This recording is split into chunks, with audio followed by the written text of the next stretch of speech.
Сәлеметсіз бе? egov.kz арқылы қалай өз поликлиникамызға тіркелеміз? Ең бірінші egov деп жазып, бастапқы бетке өтеміз. Бастапқы бетке өткеннен кейін, яғни здравоохранениені таңдаймыз, немесе поликлиника деп жазсаңыз өзі шығады. Соны таңдауыңызға болады. Ең бірінші әрине войти дегенді басып, ЕЦП ключіңізді таңдап, содан кейін подписать етіп, парольді теруіңіз керек.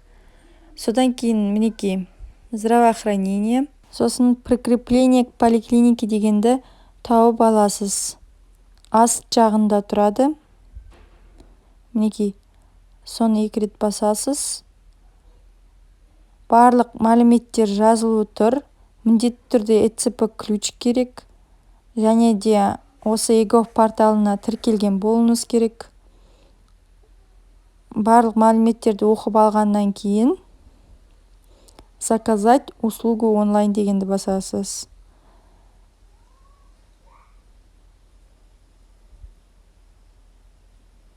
Сосын міне осылай шығады. Яғни бірінші өзіңізге ме, әлде балаңызға ма? Өзіңізге болса, онда өзіңіздің иіңізді тересіз.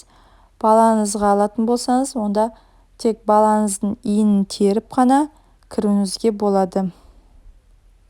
Яғни иін ребенка деген жерге жазып, дальше өтесіз. Содан кейін ең бірінші область таңдайсыз, немесе город, сосын район. Содан кейін поликлиника номерін міндетті түрде өзіңіздікін таңдап, содан кейін врачтың аты жөнін жазып алу керек.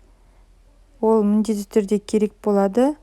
Нешінші участок және аты жөнін жазып болғаннан кейін, таңдағаннан кейін обновить запрос дегенді басасыз.